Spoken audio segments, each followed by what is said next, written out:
안녕하세요. 저는 AMR랩 석사과정 학생 문예빈입니다.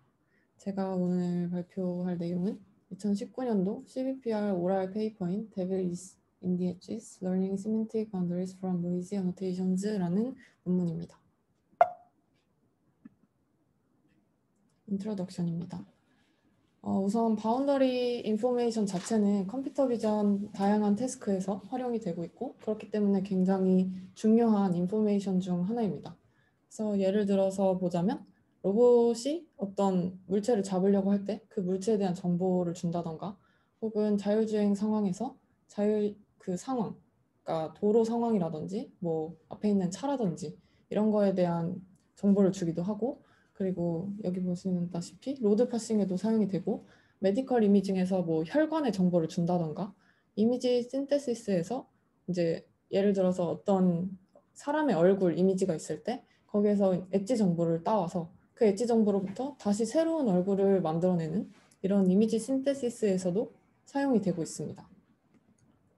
뿐만 아니라 바운더리 정보를 통해서 세그멘테이션 데이터셋의 퀄리티를 올리는데도 도움을 주기도 하고 인터랙티브 어노테이션에도 도움을 주고 있습니다.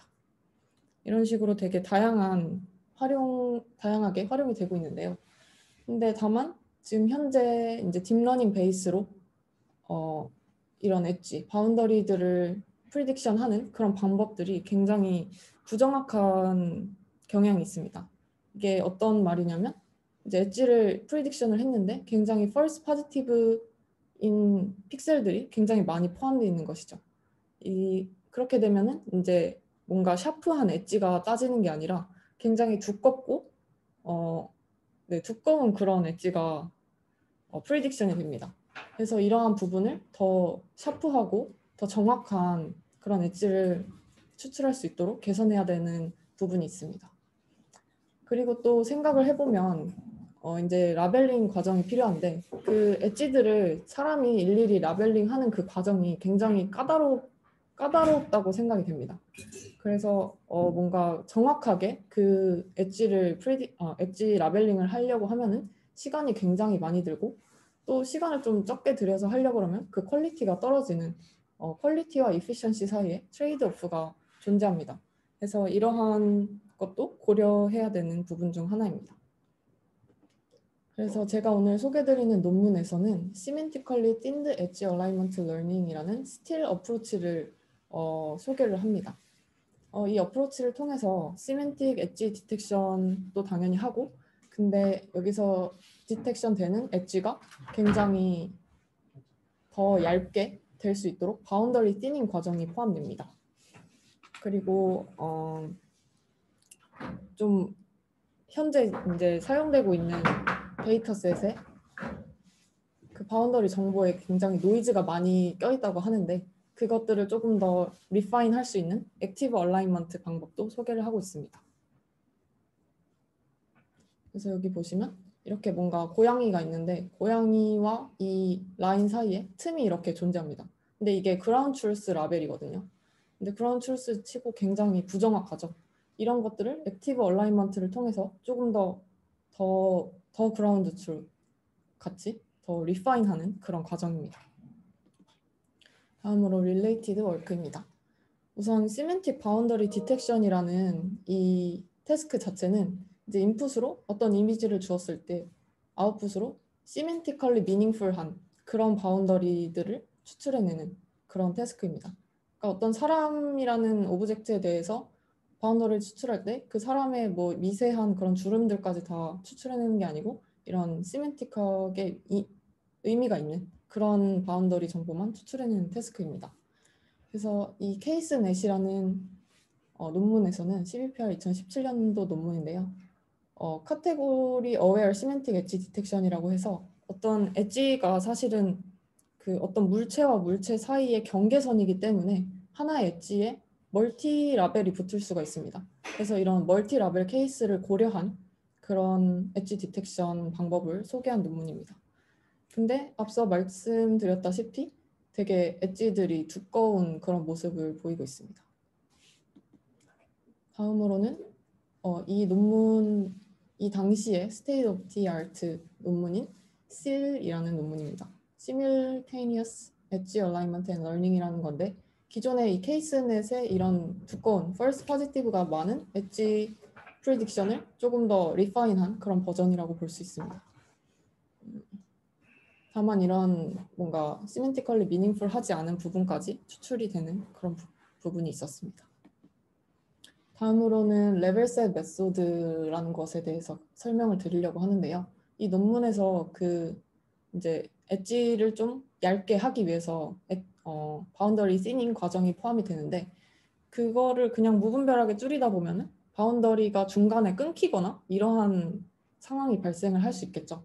그래서 그러한 것을 막고자 레벨셋 메소드를 사용하게 됩니다.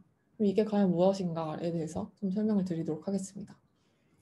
우선은 어떤 돌멩이 하나를 우리가 연못에 퐁당 던진다고 생각을 해봅시다. 그러면은 이제 여기 0,0에다가 딱 던졌다고 했을 때 그 물결이 이렇게 파동이 점점 이렇게 밖으로 동그랗게 나오겠죠. 그리고 시간이 더 지나면 그 물결 파장이 더 커지겠죠. 이렇게. 이런 거를 모델링을 하려고 생각했을 때 가장 그냥 직관적이고 쉬운 방법으로는 이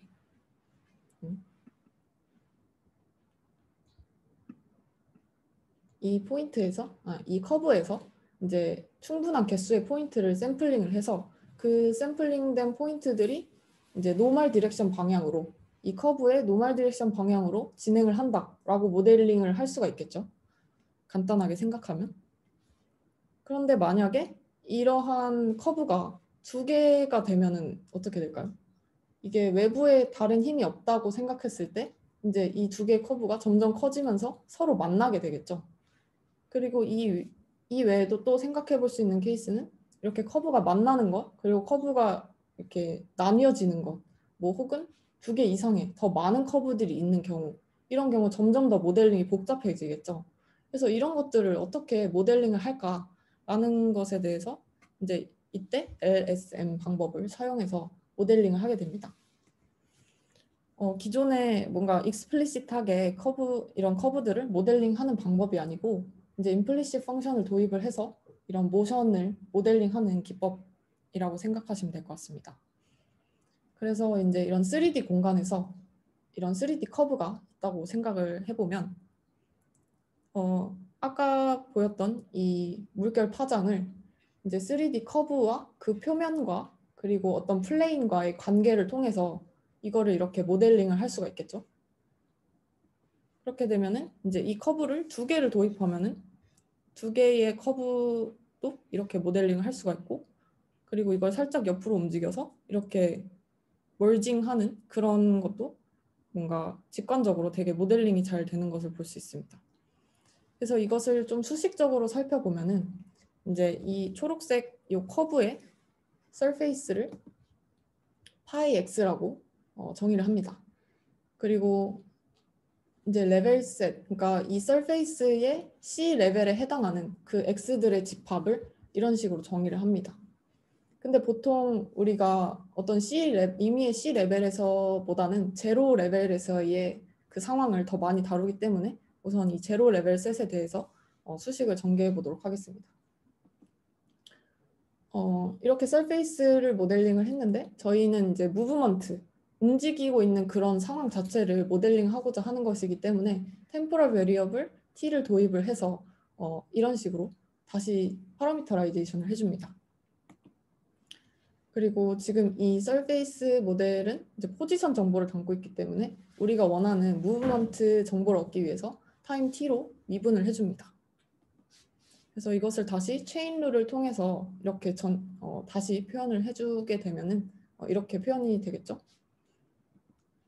근데 여기서 이제 이 부분이 서페이스의 그레디언트라고 볼 수가 있겠죠. 원래 파이 x였으니까 x로 미분을 해서 그레디언트 오브 서페이스라고 표현을 하고 이것을 다시 이렇게 좀 간단하게 표현을 하고 이 부분 xt도 t에 대해서 미분한 xt도 이런 식으로 다시 표현을 하고 파이 t도 파이 t라고 다시 이렇게 쉽게 간단하게 표현을 해줍니다.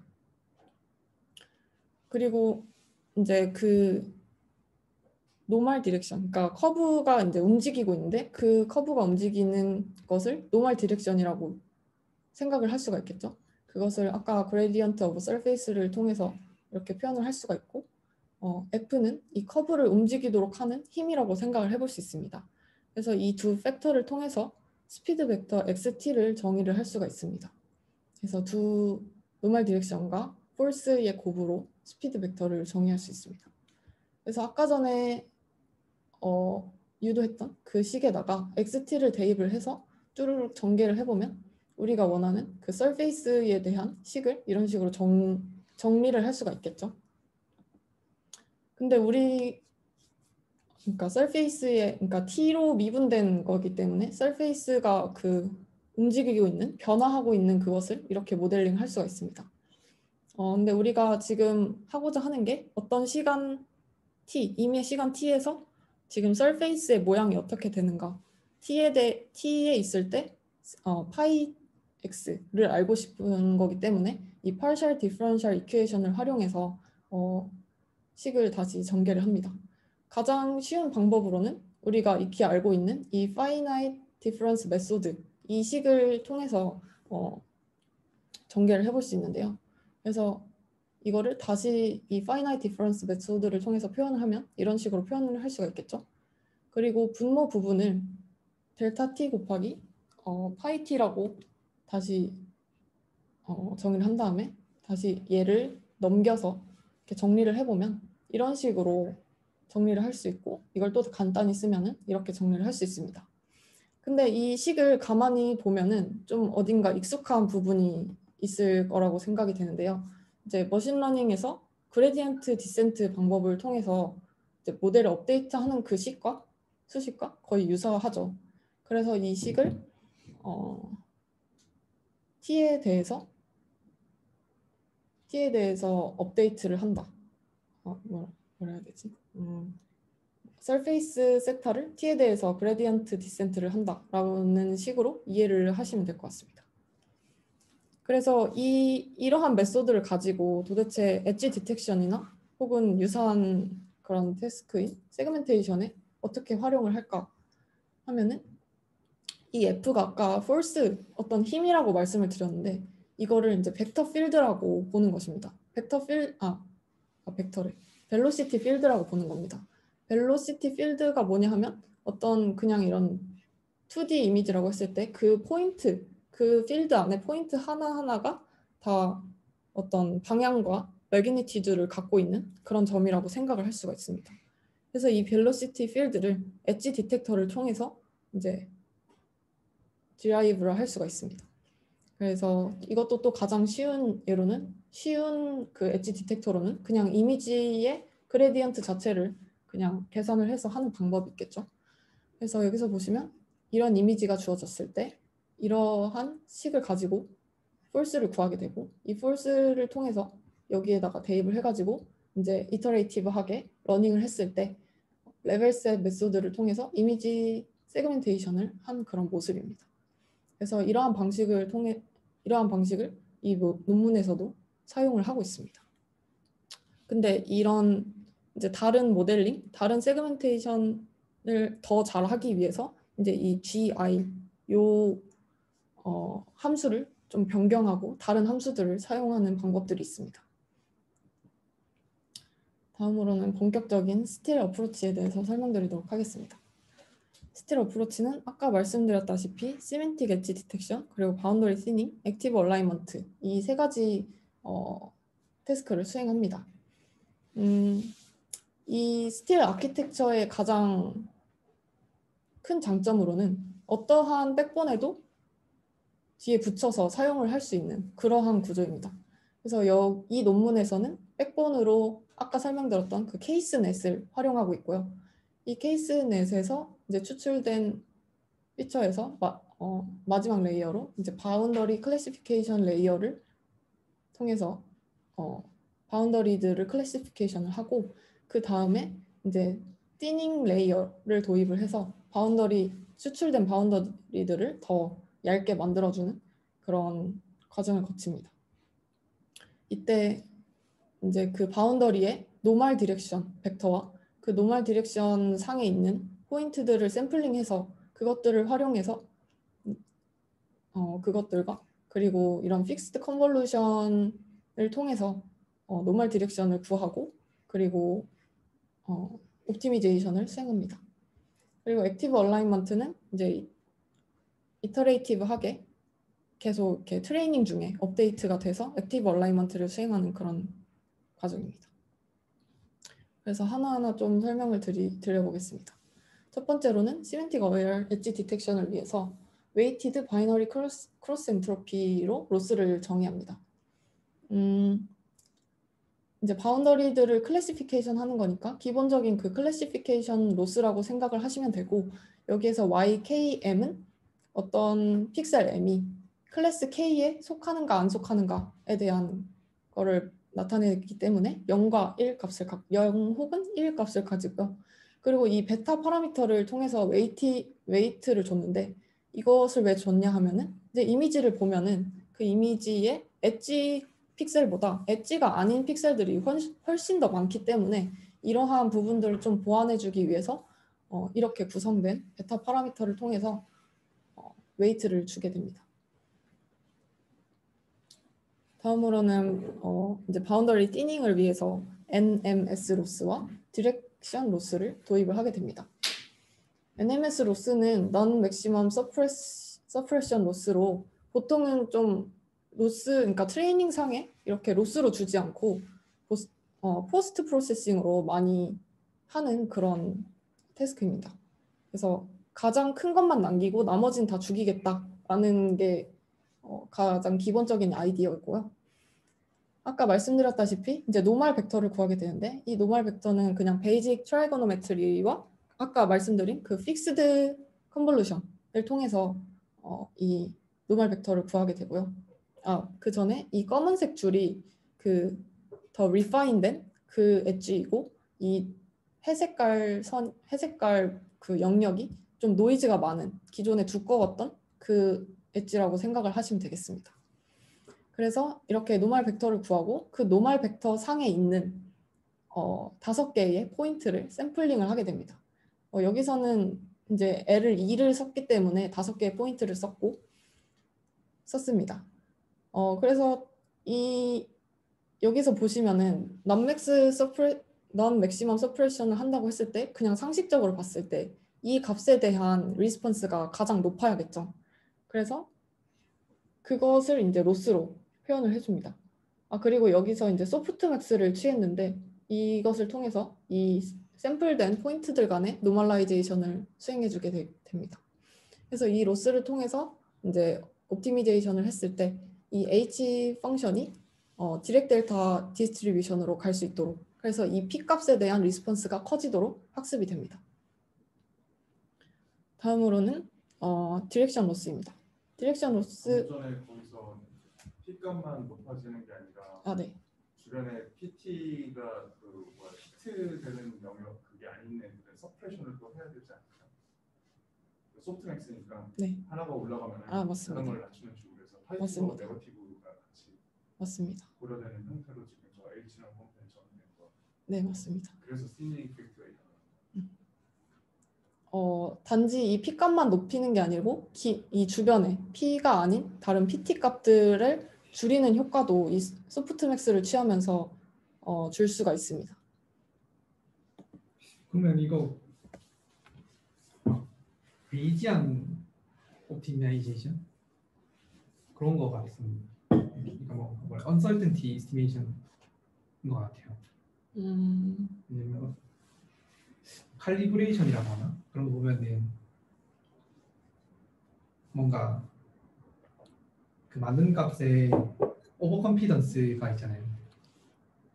그게 아니고 이제 엣지가 크게 가지게 하면서 다른 것도 이렇게 좀 분포의 확률 분포를 가지게 하는, 그 보니까 그 확률 분포를 가지게 하는 게 베이지안 옵티마이제이션, 베이지안 뉴럴 네트워크 뭐 그런 거 같던데, 그런 거 이렇게 봐도 될 거. 베이지안 옵티미제이션하고 베이지안 뉴럴 네트워크하고는 좀 되게 많이 달라요. 베이지안 옵티미제이션 메소드고 샘플링을 해서 샘플링을 해서 이제 그레디언트를 취해서 방향을 찾아가는 게 아니라 그냥 랜덤 샘플링을 해서 테스트 해보고선 좋은 걸 찾는 건데 네. 그 샘플링을 어떻게 하면 잘할까? 그걸 베이시안으로 디스트리뷰션을 모델링해서 샘플링을 이제 확률이 높은 데로 샘플링하는 게 베이시안 옵티마이제이션이고 베이시안 뉴럴 네트워크는 지금 얘기한 캘리브레이션 이펙트가 이미 들어가 있는 네트워크인데 그건 뭐냐면은 내가 뭔가 소프트맥스 컴피던스가 나왔는데 거기서 우리가 컴피던스라는 얘기를 하잖아요. 스코어라는 얘기를 하잖아요. 근데 막상 우리가 실제로 컴피던스라고 불러야 되는 건 뭐냐면은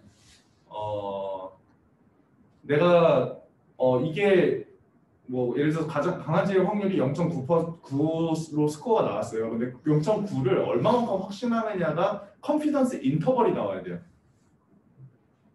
그러니까 스태티스틱스 우리가 배울 때 보면 컨피던스 인터벌 배우잖아요. 그러면 어떤 값이 그러니까 우리가 측정하려는 값이 그 0.9라는 확률 값인데 그 확률 값에 대한 컨피던스가 나와야 되는데 우리가 가끔 착각하는 게 뭐냐면 0.9면 0.9만큼 신뢰도가 있다고 착각해. 언설턴티하고 거기서 나오는 확률이 같은 값이라고 생각을 해요. 그게 캘리브레이션이 안 됐다는 거예요. 오버 컨피던스라는 얘기는 0.9라고 프리딕션 했을 때 그게 0.9만큼 신뢰도가 있냐 그러면 아니라는 얘기죠. 그 오버 컨피던트한 거예요.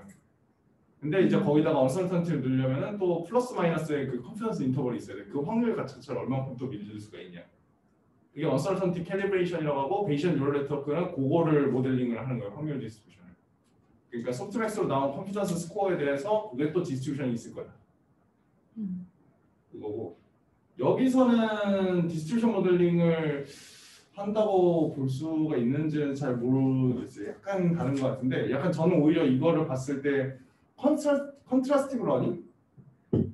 로스를 쓴 거다라는 느낌이 더 드는데 그러니까 매트릭 러닝이죠. 어떻게 보면은 포지티브는 올리고 네거티브는 내리고 싶은 건데 그거를 이제 포지티브 네거티브 페어를 이제 트리플렛으로 구성하기보다는 그냥 저는 소프트맥스를 통해서 원투 저기 원투얼 원투 매니 약간 그래서 원 버셔스 그 디아더를 약간 하고 있는 그런 매트릭 러닝으로 더 보이거든요.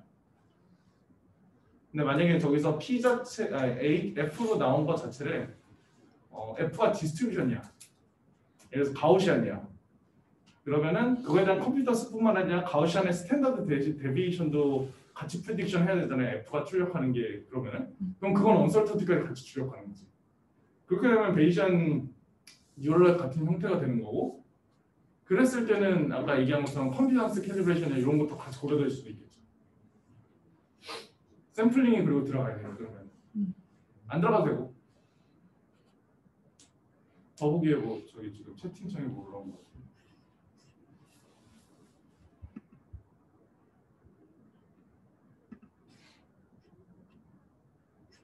왜 안 나오지? 개인 일정으로 인해서 먼저 나가고 있다. 계속 진행해 보도록 하겠습니다. 근데 그 이전 그거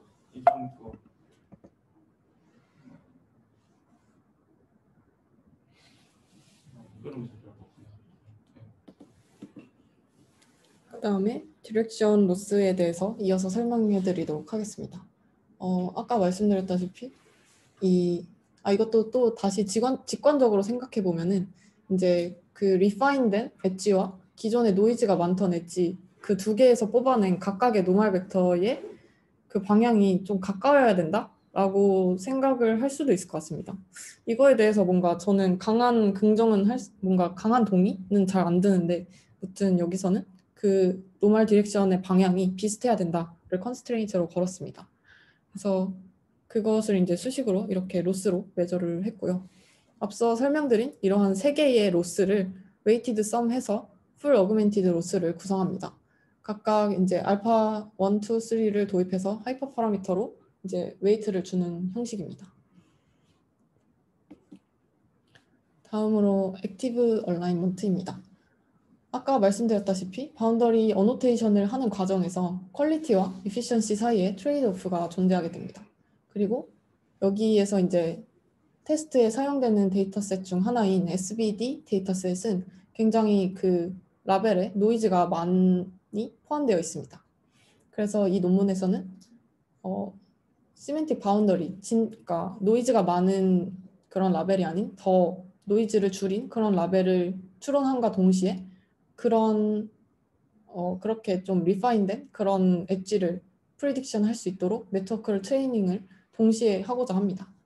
그래서 이때 LSM 방법을 도입을 해서 바운더리가 끊기지 않도록 그렇게 보장을 해준다고 합니다.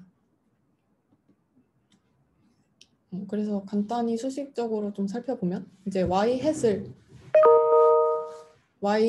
그냥 Y를 이제 기존 노이즈가 많았던 그라운드 트루스 라벨이라고 하고 그것을 리파인한 버전을 Y 햇이라고 정의를 했습니다. 그래서 이 Y 햇 각각의 그 클래스마다 Y 햇 K를 이런 식으로 임플리시 펑션으로 타임 t와 함께 이렇게 정의를 했고요. 그래서 꼴은 이 레이턴트 베리어블 Y 햇과 모델 파라미터 세타를 동시에 옵티마이제이션 하는 것입니다. 그래서 다음과 같이 이제 로스를 정의를 했고 이 뒷부분은 아까 로그 라이클리훗 모델의 로그 라이클리훗이라고 생각을 할 수가 있고 그리고 이게 아까 전에 말씀드린 그 세 개의 로스들을 합친 그 풀 로스라고 생각을 하시면 되겠습니다. 그리고 이 앞부분은 YK 햇을 YK에 가깝도록 하는 프라이어라고 설명을 하는데 저는 사실 이 부분이 좀 잘 이해가 안 됐던 것 같습니다. YK 햇이 더 리파인된 그런 라벨이라고 설명을 했고 YK는 노이즈가 많은 그런 라벨이라고 했는데 왜 얘를 노이즈가 더 많은 라벨로 가깝게 하는 그런 프라이어가 여기에 포함되었는가? 수식적으로는 이렇게 되는 게 맞지만 뭔가 이거에 대한 해석이 잘 이해가 가지 않았던 것 같습니다.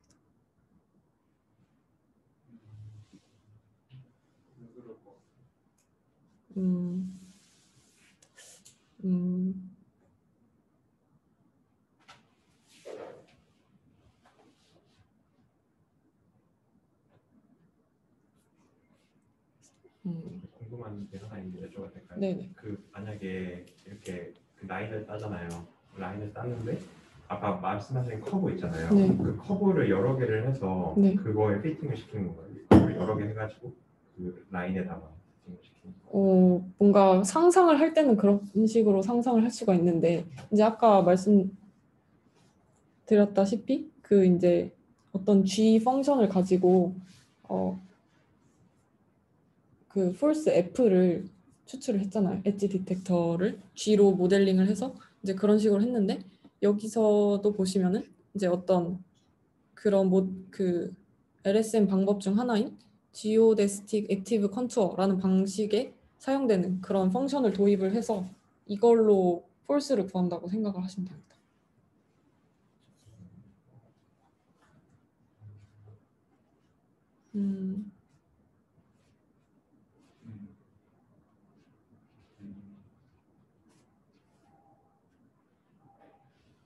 저 로그 P가 어떻게 모델이죠?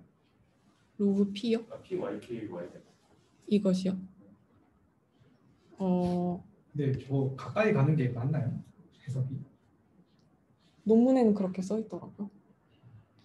KL 다이버전스가 아닌데 왜 가까이 가지? 네, KL 다이버전스면은 이 두 개의 분포가 가까이 가는 게 맞는 것 같은데 그냥 YK 햇이 주어졌을 때 YK 가까이 가야 맥시멈 돼요. 그거는 모르죠. P에 따라서. P 어떻게 가면 이 P는 그러니까 두 개의 이벤트가 YK 헤트하고 YK라는 그 이벤트를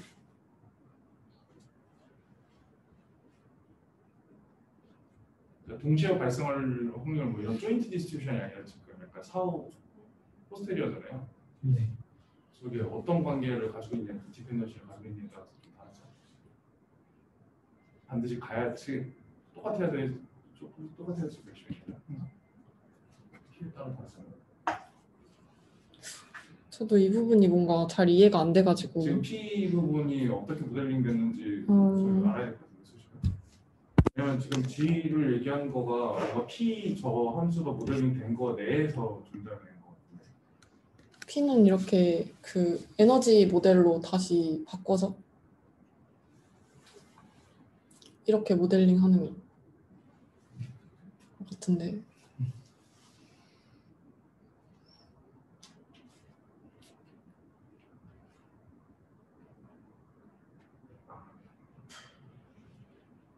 여기서 P는 픽셀이에요?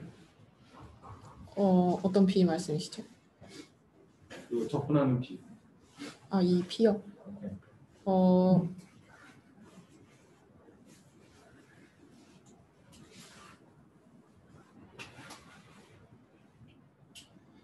이게 뭐에 대해서 접근하는 거죠? P가 그거 픽셀인가? 엣지 픽셀입니다. 포지티브 엣지 엣지 픽셀. 포지티브 엣지 픽셀. 네. 그걸 따라서 네. 하는 거. GK는 false니까 약간 어떻게 보면은 엣지가 발생할 수 있는 그 컨피던스가 있는 부분인데 네. 하이 리콜인 약간 그런 부분들을 다 표현하는 것 같고.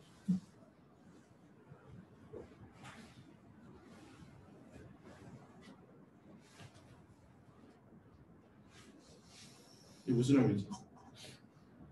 사실 이 부분에 대해서 뭔가 설명을 좀 더 논문에서 해줬으면 좋았을 것 같은데 되게 불친절하게 그냥 이거는 이렇게 되고 저렇게 된다 라는 식으로만 써 있어서 좀 해석하기가 저도 어렵더라고요.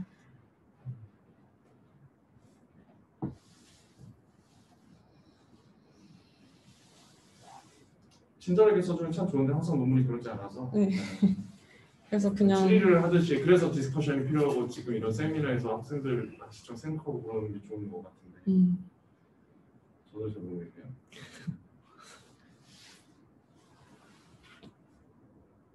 그래서 잘 모르겠어가지고 그냥 LSM 방법을 써서 뭔가 로스를 모델링했다라고만 간단하게 생각을 하고 넘어갔었습니다. 지금 오른쪽에 Y 저가 Y 햇의 그 파셜 Y 햇 오버 파셜 T 그거가 지금 어디에 해당하는 거죠? 그 부분에 이렇게 화살표로 했는데 그게 네. 어디라고 해당하는 거죠? 그 Y 프라임인가요? Y 햇 프라임? 저 절대값 안에 들어가 있는 거? 매그니튜드 안에죠? 아 이거요? 네, 그게 그건가요? 뭐를 의미하는 거지?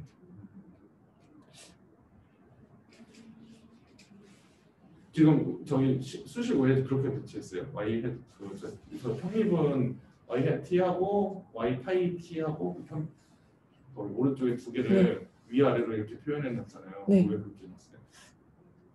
논문을 잠깐 여기 내게 아니구나. 네, PPT에서 그렇게 표현한 이유가 있을 것 같은데 위아래로. 뭔가 수식이 전개되는 과정 그대로 써놨던 것 같은데 뭔가 이 부분을 더 정확하게 짚고 안 넘어갔어가지고 지금 기억이 안 나. 두 개가 약간 같은 폼 아닌가? 같은 거 아니에요? 약간 동치가 아닌데 모델링 파이티 우리 알고 있어요?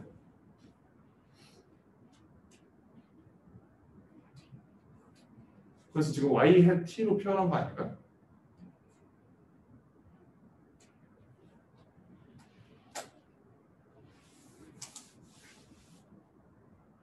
지금 수식에 파이도 없잖아요. 네. 그러니까 지금 그래서 Y의 T를 이제 파이 T의 약간 음. 어프로시메이션이라든지 아니면 모델이라고 보는 거 아니에요? 그런 식으로 해석한 것 같기도 하고. 그러고 그거가 저기서 그래서 델타 파이가 저기 노멀 디렉션하고 얼라인이 되는 약간 그런 형태가 돼서 두 개가 그래서 표현된 거 아닐까?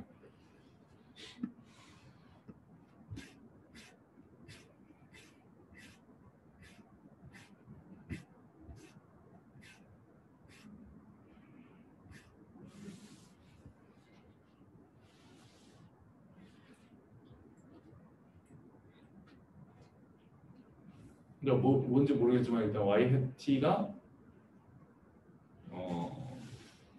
약간 지금 에스티메이션 하려는 액티브 얼라이먼트 된 약간 그런 애들인 거 같죠? 어떤 게요? 어떤 것이요? Y 햇이 아, 네. Y 햇이 네. 디노이징 된 거 같은 액티브 네. 얼라이먼트 된 애 맞죠? 네. 우리가 걔를 구하고 싶은 거고, 그죠? 네. 걔가 이제 파이에 대한 제로 레벨 셋이고, 그죠? 그쵸.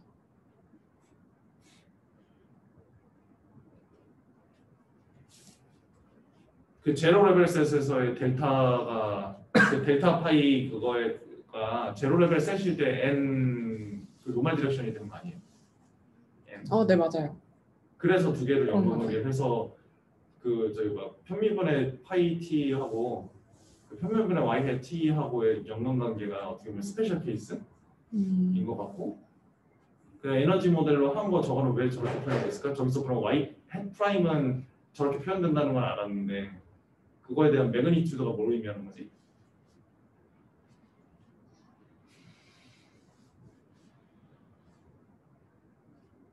저 적분식 어디서 본 적 있나?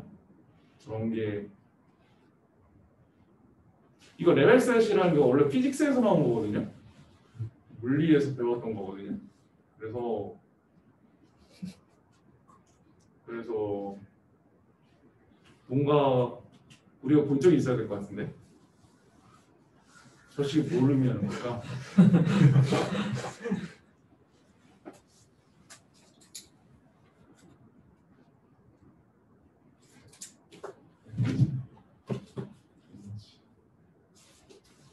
에너지.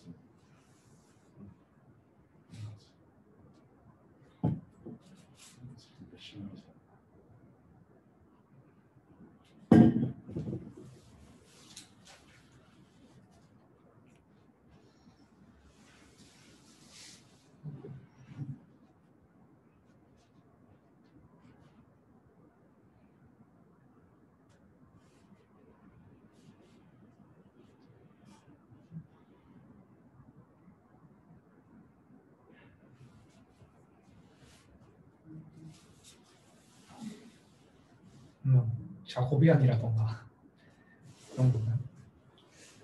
원래 느낌상으로는 저기 벨로시티 곱하기 GX가 벨로시티인가? force.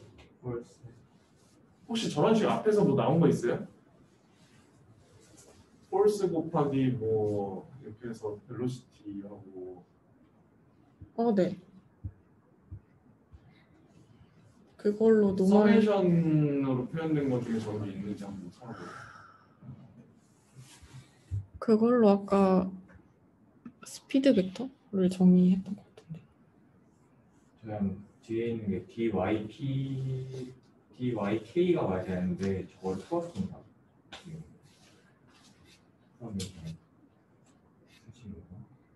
자코비안 아니야? 그러면? 확률에서 원래 dpx를 p 곱하기 dx로 쓰잖아. 그런 느낌. 저 햇이 미분인가? 아니, 프라임이 미분. 야 이거 프라임. 그러면은 자코비안 맞는 것 같은데. 저 뜻가 뭐예요? 그럼 디터미넌트예요? 네 그런 거 아닌가요? 어디서 디터미넌트가 저기서 나온다? 원래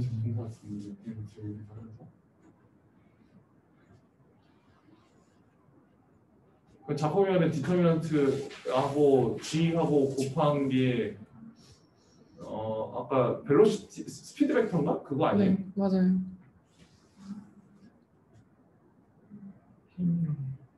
스피드 벡터하고 Y 햇 저건 뭐지? 힘이랑 벨로시티, 힘을 벨로시티에 대해서 원래 접근하는 건데 저게 y가 벨로시티라고 했나요? 아닌 것 같아요. 아닌 건가요? 그러니까 벨로시티? 스피드하고 벨로시티하고 어떻게 다르지? 스피드인가요? 스피드가 x였는데 x가 g 곱하기 델타 파이였어요. 그러면 에너지가 PB니까 아니 FB니까 원래 힘에 대해서 속도 접근하는 거잖아요. 아닌가? 에너지를 내가 너무 물리를 한지 오래돼가지고 모르겠는데 FV는 에너지 아니고 에너지는 FSG, 파워가 음. FV. FB FV는 파워, FB는 뭐라고 했지 아까? 뭐가 에너지를 FS 거의 일은 더블 일 하는 거 있잖아요.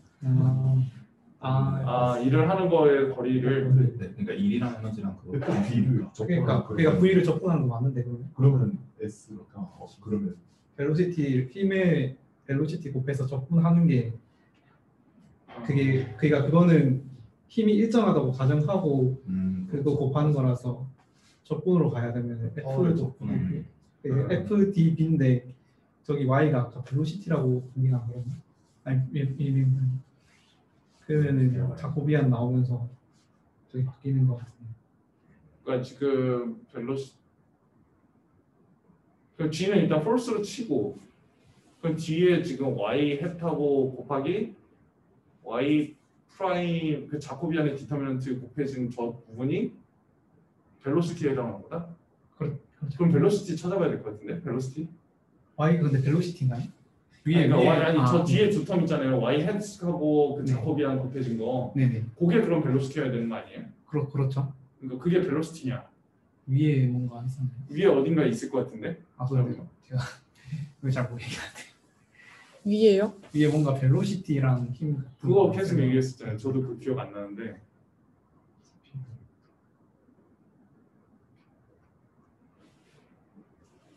벨로시티는 어디로 가 있어?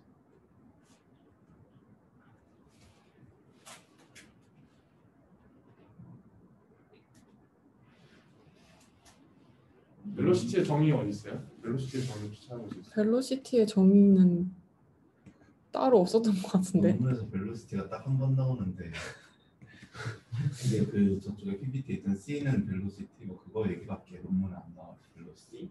C? 그 아까 전에 우리 토론하는 페이지에 아, 그러니까 이게 굉장히 불친절하거든요.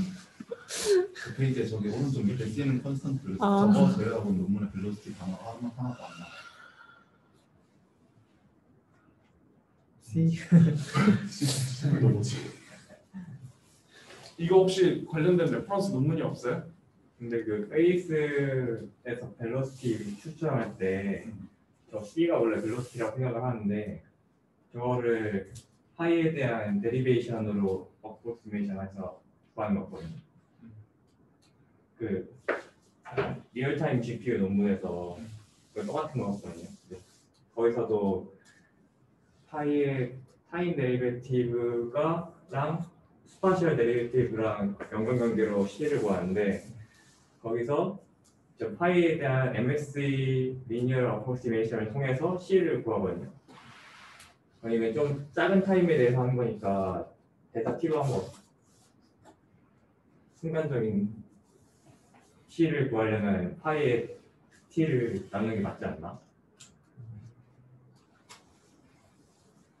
저 지금 오른쪽에 아래 부분 설명하는 거죠. 네, 거기서 C가 어떻게 파이에서 나오는지 그게 좀 페이스에서 페이스 타임 데리베이티브에서 C를 속도를 구하는 거랑 똑같은 것 같다.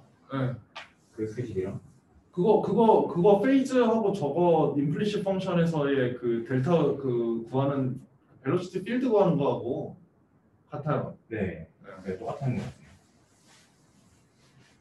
근데 아까 벨로시티 필드 얘기도 나왔던 것 같아요. 네, 그 수식이 거의 똑같더라고요. 벨로시티 필드 뭐였지? 내가 기억이 안 나서.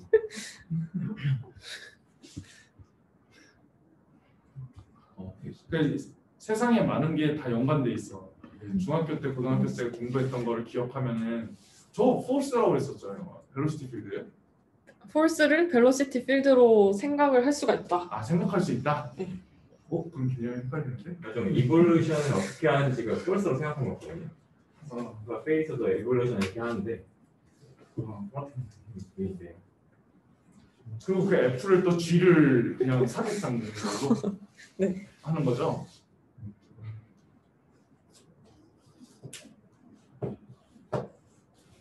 지금 이게 접근식이라고 볼 수 있나요?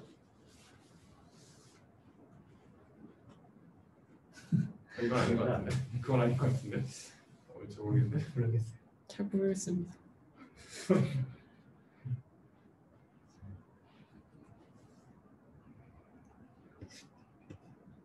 이거 좀 약간 클리어한 언더스탠딩이 필요할 것 같은데 나중에 한번 그 공부를 이렇게 빡세게 해서 한번 다시 한번 설명해 주면 좋을 것 같아요. 이거 네. 중요한 내용인 것 같은데. 아, 세상에 아까 페이지도 그렇지만 그건 페이지는 사실 완전 다른 내용인데 이거하고도 연결이 많은 얘긴 하거든요. 이 부분은 한 번 더 컨티뉴도 네, 다시 한번 공부해가지고 공부할 수 있을지 잘 모르겠지만 한번 해보도록 이 정도 하겠습니다. 이해해야 할수 있어요.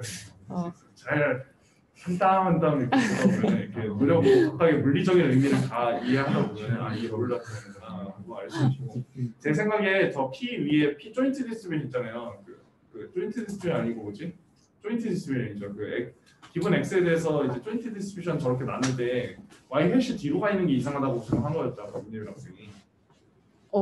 수식적으로는 네, 수식적으로 근데 왜 저거 YK가 YK 기분 Y hat K. 네. 근데 Y hat K가 뒤에 간 게 이상하다는 거잖아요. 그냥 이거에 대한 해석을 이렇게 한 게 뭔가 이상하다. 해석 이해가 안 가. 프라이어가 이게 엔커리지 한다? 클로즈 하는 거? 네, 아, 이 해석이 이해가 안 된다. 이 해석이 이해가 안 간다? 네. 그러니까 저거를 이제 저거를 갖다가 이제 P를 아직 모델링 안 했잖아요. 저기까지는. 근데 저 P를 저런 식의 물리적인 의미를 갖도록 프라이어를 이제 모델링 할 거다. 그게 앞으로 내 계획이다라고 생각할 수 있잖아요. 그렇게 모델링을 하면 되는 겁니까? 모델링 P를 어떻게 모델링하냐에 따라 다르잖아요.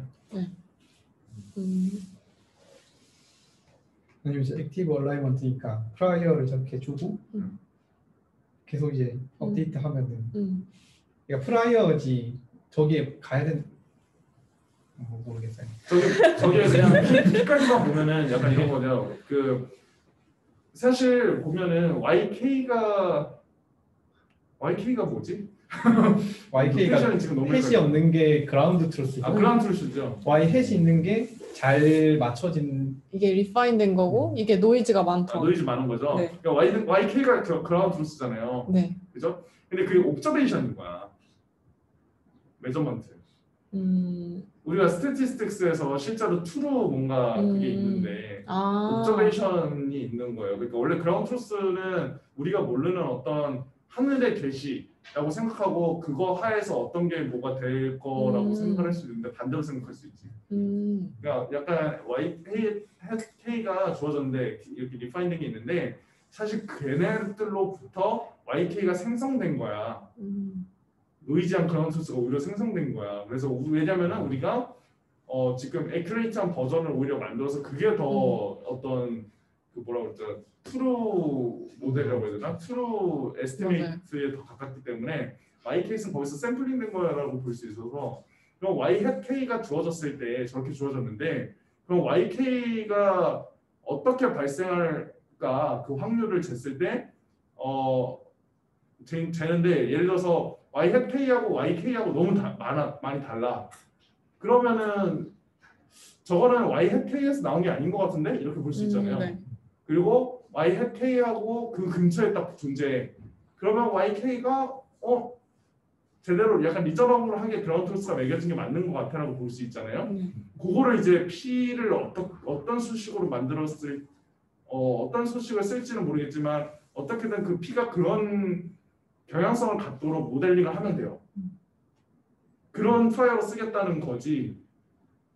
인터프리테이션이라고 보기보다는 그렇게 의미를 부여하겠다는 거예요, 저자들이. 그렇게 해서 이제 모델링을 하겠다는 거죠. 그렇게 생각하니까 이해가 됩니다. 그래서 이 부분은 제가 다시 공부를 하고 이거를 어쨌든 업데이트를 이제 하게 되는데 이 좀 얼터네이티브하게 업데이트를 하거든요. 그래서 처음에는 이제 세타를 픽스 시키고 Y 햇만 미니마이제이션을 하는 거를 한번 하고 그 다음에는 이제 아까 했던 그 수식으로 Y 햇을 고정시키고 세타만 미니마이제이션 하는. 그래서 이거를 이렇게 왔다 갔다 하면서 얼터네이티브하게 모델을 트레이닝합니다. 그 다음에 이제 그 y 햇을 그러니까 서페이스 움직이는 그 무브먼트를 y 그렇게 그 뭐지 레벨셋 그것을 통해서 모델링을 했을 때의 이점을 생각해 보면은 이제 그 이렇게 리파인 되는 그런 과정 그 과정 자체를 토폴로지를 굉장히 쉽게 다룰 수 있게 한 것 같고요. 이해는 좀 어려웠지만 쉽다고 합니다. 그리고 그 파이가 0보다 작은 영역을 그냥 세그멘테이션 마스크로 사용을 할 수가 있다는 이점이 있어요. 네, 그래서 이거를 통해서 뭐 엣지 디텍션도 물론 가능하지만 세그멘테이션 마스크도 생성을 할 수 있다라는 이점이 있습니다.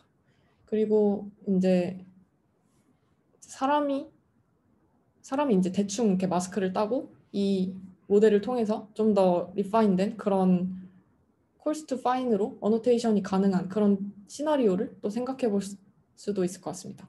그러면은 맨 처음에 말씀드렸던 그런 이피션시와 퀄리티 사이에 그 트레이드 오프를 좀 어느 정도 고려를 할 수가 있겠죠. 이런 시나리오를 통해서. 그래서 본 논문에 소개된 몇 가지 실험들을 소개해 드리도록 하겠습니다. 우선은 세팅 자체는 다음과 같습니다. SBD, Semantic Boundary Dataset이라는 데이터셋과 Cityscape라는 두 가지 데이터셋에 대해서 실험을 진행했습니다. 백본은 케이스넷, 아까 맨 처음에 말씀드렸던 그 케이스넷을 백본으로 사용했고 이미지는 472 by 472 레졸루션을 가지고 있는 이미지를 사용했습니다. 그리고 로스 펑션, 아까 전에 그 풀 로스에 대해서 이제 파라미터들이 3개가 존재한다고 했는데 이 SBD 데이터셋이 노이즈가 많이 포함되어 있는 그런 데이터셋이다 보니까 이 두 번째 non-max suppression 로스에 좀 더 가중치를 많이 둔 것 같고 시티스케이프는 그냥 112를 줬습니다. 그리고 액티브 러닝은 처음부터 그냥 바로 액티브 러닝까지 같이 하는 것이 아니고 어느 정도 좀 모델이 트레이닝 된 후에 55,000 이터레이션부터 5,000 이터레이션마다 이렇게 액티브 러닝을 진행한다고 합니다. 잠깐만, 액티브 얼라이먼트예요, 액티브 러닝이에요?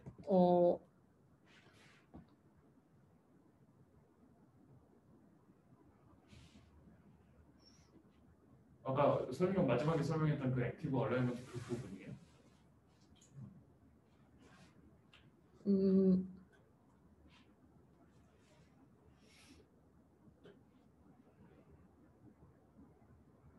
그게 액티브 러닝이에요? 아니. 똑같은 것 같은데 그 액티브 얼라이먼트를 의미하는 것 같습니다. 아 그래요? 그러면은 조금 다른 것 같은데 액티브 러닝은 사람이 맞아요. 이렇게 머신이 서제스트를 해서 네. 이거 나 잘 모르겠어 정답 좀 알려줘라고 맞아요. 물어보고 그거를 사람이 어노테이션 해야 되는 건데 지금 액티브 얼라이먼트가 그런 스텝으로 볼 수 있나? 뭔가 그거는 아니고 약간 리파이먼트라고 볼 수 있을 것 같아서 액티브 러닝이라고 표현하면 좀 다른 네. 표현인 것 같아요. 이 말을 좀 잘못 표현한 것 같습니다. 논문에서. 좀 이런 식으로 뭔가 어떤 용어들에 대한 컨스트레인트? 그런 게 좀 잘 안 돼 있더라고요. 논문에서. 표현이 어디 나라에서 나온 거예요? 어디 나라? 저자들이 이거 어디 거요? 엔비디아랑 엔비디아, 맞아. 토론토 대학이랑 벡터 인스티튜트. 저기 산자피들로 들어가 있는 거예요? 네. 근데 왜 이런 식으로? 그래서 그렇습니다. 그리고 이 실험에 사용되는 메트릭에 대해서 설명을 드리면 바운더리 프리딕션에 대한 메트릭은 MF와 AP를 사용했습니다. MF는 맥시멈 F 메저라고 해서 프리시전과 리콜의 하모닉 민으로 계산이 됩니다. 그래서 이런 식으로 수식을 정의할 수 있고 그리고 이 MF를 옵티멀 데이터셋 스케일에 대해서 적용을 했다라고 했는데 이 ODS는 어떤 고정된 스레시홀드를 모든 이미지, 데이터셋에 있는 모든 이미지에 대해서 그 스레시홀드 값을 이제 빼주는 그런 이미지라고 생각을 하시면 됩니다. 그리고 AP는 average 프리시전으로 프리시전 리콜 커브 밑부분의 그 넓이를 의미하는데 보통은 이 주황색이 원래는 오리지널 프리시전 리콜 커브인데 이 AP 메저를 할 때 모노토닉하게 좀 펑션을 바꿔서 보통은 사용을 한다고 합니다. 그래서 이렇게 초록색으로 표기된 이 커브가 PR이라고 생각하시면 됩니다. 그리고 이제 그 마스크가 변화된 그것들을 매저하기 위해서 IOU를 사용합니다. 인터섹션 오버 유니언이고 이거는 좀 익숙하다시피 합집합분의 교집합으로 표현이 됩니다. 그래서 첫 번째로는 이제 SBD 데이터셋에 대해서 얼만큼의 이런 NMS 로스와 액티브 얼라이먼트를 통해서 얼만큼의 임프루브먼트가 있었는지에 대한 결과입니다. 보시면은 이제 케이스넷이 그러니까 일반적인 케이스넷이 있고 이거를 시그모이드 크로스 엔트로피 로스로 트레이닝한 케이스넷이 있고 그리고 그 당시 스테이트 오브 디 아트 모델이었던 실이 있습니다. 근데 여기서도 NMS 로스라고 표현을 했는데 이게 NMS 로스만 정말 쓴 건지 아니면 NMS 레이어를 도입을 해서 뭔가 그 다양한 그 풀 로스를 쓴 건지 이런 거에 대한 뭔가 정확한 표기가 안 돼 있어서 좀 이런 부분이 애매하긴 한데 무튼 여기에서 저자들이 말하기를 스테이트 오브 디 아트 성능보다 그냥 단지 NMS 레이어 하나를 추가했을 뿐인데 성능 향상이 1% 이상씩 평균 1% 이상 있었다라고 말을 하는데 사실은 이거를 스테이트 오브 디 아트와 비교하기보다는 어쨌든 케이스넷을 백본으로 사용을 했고 거기에 레이어 하나를 덧붙인 그런 형태이기 때문에 케이스넷에 비해서 얼만큼 더 증가했다라고 말을 하는 게 조금 더 설득적이지 않았을까 생각이 됩니다. 그래서 케이스넷보다도 한 평균적으로 한 3~4% 정도 더 어큐러시가 올라간 것을 볼 수 있습니다. 마찬가지로 시티스케이프 데이터셋에 대해서도 어큐러시가 높아졌습니다. 다음으로는 이제 바운더리 띠닝 레이어에 대한 분석입니다. 테스트 셋은 기존에 노이즈가 있었던 그런 테스트 셋과 좀 엣지가 좀 얇게 세팅된 그런 리어노테이티드 테스트 셋 두 개에 대해서 실험을 진행했습니다. 이건 역시 액티브 얼라이먼트와 NMS 레이어를 적절히 활용을 했을 때 기존의 것보다 더 성능이 향상되었다라고 리포트를 하고 있습니다. 액티브 얼라이먼트에 대한 분석으로는 이제 트레이닝 데이터가 좀 적은 에러를 가지고 있을 때 이 노이즈 트레이는 4픽셀 에러를 가지고 있다고 해요. 그리고 여기에 좀 더 에러가 심한 경우와 둘 다 이렇게 트레이닝을 해보았을 때 이때도 자기들이 제안한 그런 레이어를 추가했을 때 액티브 얼라이먼트와 적절하게 잘 활용을 하면 성능 임프루먼트가 굉장히 크다라고 보여주고 있습니다. 그리고 퀄리테이티브 리졸트인데요. SBD 데이터셋에 대한 결과입니다. 보시면 케이스넷의 이런 그 두꺼운 그런 엣지에 비해서 훨씬 더 얇아지고 그런 얇아진 것을 볼 수 있고 띠닝 레이어를 한 번 더 결합하면은 더 얇아진 것을 볼 수 있는데 사실은 이게 좀 픽셀이 깨지긴 했는데 그라운드 트루스는 이런 끊어짐 현상이 없는 그런 엣지고 이 D는 자세히 보면은 좀 끊어짐 현상이 어쨌든 있긴 있더라고요. 그래서 논문에서 주장한 것과 달리 그 레벨셋 메소드를 이러한 끊어짐 방지를 위해서 도입을 했는데 생각보다 엄청 잘 동작하진 않는 것 같다라는 생각이 들었습니다. 그리고 여기서도 마찬가지로 여기서 플러스 띠닝 레이어를 하고 이거 아워스라고 하는데 이 아워스가 어떤 메소드를 적용한 아워스인 건지에 대한 설명이 전혀 없고요. 그래서 좀 이러한 부분을 좀 더 정확하게 적어주면 좋지 않았을까 생각이 듭니다. 마찬가지로 시티스케이프 데이터셋에 대해서도 조금 더 얇아진 그런 엣지를 프리딕션 한 것을 볼 수 있습니다. 저 결과에서 점점점으로 끌어졌다는 건가요? 여기에서 띠닝 레이어를 추가를 했더니 이 결과가 좀 끊어지더라고요. 아, 이게 점점점점처럼 보이는 그거 말고 그냥 내부가 뭔가 끊어지는 것들이 나온다? 엣지가 이렇게 컨투어를 이루어야 되는데 그게 중간에 이렇게 끊어짐 현상이 있는 거죠. 근데 그걸 방지하기 위해서 레벨셋 메소드를 썼다고 했는데 그게 뭔가 좀 무색하게 좀 그러네. 끊어진 현상이 있었습니다. 일정 구간이 아예 비어 있는 거예요. 그쵸, 이렇게 컨투어가 뚝뚝 끊어진 거죠. 그러니까 이렇게 너무 얇게 하다 보니까. 보트 같은 경우는 약간 지금 제가 보기에는 전반기처럼 따다다다다 이렇게 네. 되는데 그걸 얘기하는 거예요? 그쵸. 아. 근데 이게 조금 여기서 픽셀이 깨진 것 때문에 더 약간 그렇게 보이긴 한데 실제로도 좀 이렇게 좀 완벽히 이어지진 않는 그렇게 특이하네. 원래 레벨셋 되더라고요. 펑션이 있으면은 저런 거가 그냥 완전 그 벡터 라인으로 약간 잘 따져서 나오는데 근데 뭔가 그래서 좀 이상하다고 생각이 들었어요. 포스트 프로세싱이 잘 안 됐던지 아니면 레벨셋 펑션이 좀 이상하게 보여졌던지 한번.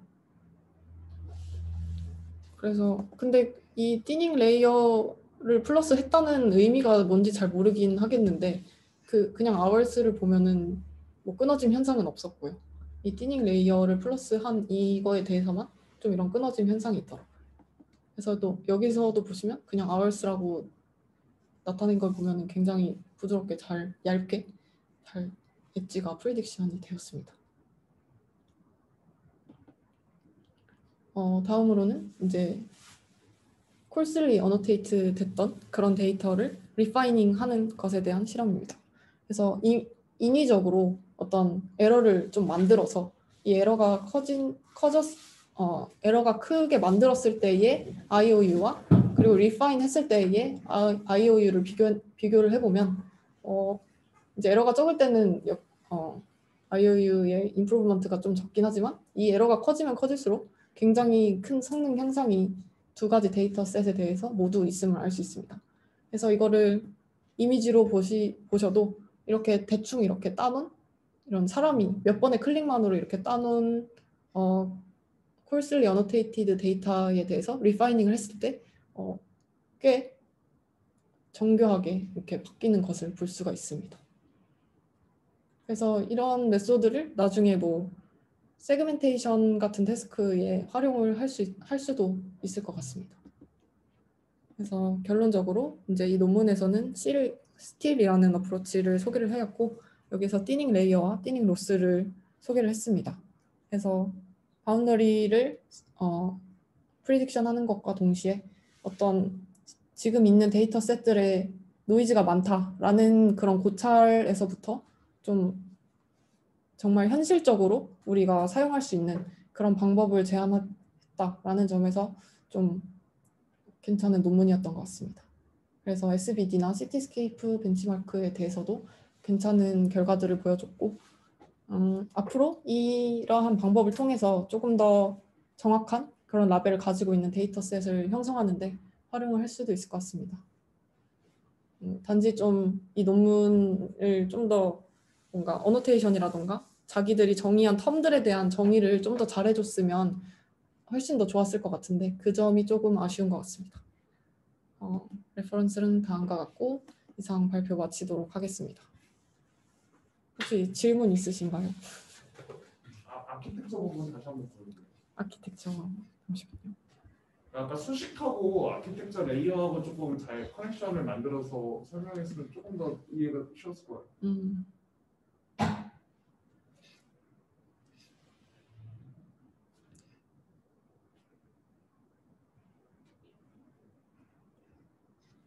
여기서 그러면 약간 Y 해시라고 할 만한 게 뭐지? 얘가 Y 해시고 얘가 Y입니다. 아, 걔가 Y 해시고 얘가 Y 해. 네. 액티브 얼라이먼트 알고리즘을 이용해서 네. 그래서 NMS 로스를 적어. 저 질문이 있는데 네. 그러면 스코어링 할 때는 원래 썼던 그라운드 트루스 그대로 쓰는 거예요? 그런 것도 있고 아니면은 파인 라벨에 한 것도 있고 그거는 그 각각의 스크립션을 좀 참고하시면 될 것 같습니다. 그러니까 진짜 그랜 트루스가 믿을 수가 없다는 건데 거기다 대고 이벨리에이션 하는 것도 좀 이상한데. 그러니까. 근데 약간 모티베이션이나 그 디자인 모티베이션 이런 거는 되게 진짜 굉장히 스트롱한 논문인 것 같고. 네. 저는 NMS 아키텍처가 레이어 부분 막 저런 거 디자인 되게 좋은 것 같고. 네. 이거 저 장점이 굉장히 많은 논문인 것 같은데 좋은 논문인 것 같아요. 나중에 한번 그 레벨셋 부분이나 이런 네. 부분이나 공부 잘 해가지고서 다시 한번 커버해주면 되게 좋을 것 같아요. 어려운 내용이라서 여러분들이. 네. 인플레이션 펑션을 우리가 널프 막 이런 거 봐서 조금 익숙해졌지만 처음에 컴퓨터 비전 딱 배울 때 인플레이션 펑션 딱 보면은 이게 뭐지? 뭐 약간 이러긴 하거든요. 네. 그러면은 마치도록 하겠습니다. 오랜 시간 발표 들어주셔서 감사합니다. 둘 다 되게 좋은 논문하고 설명 같은 거 되게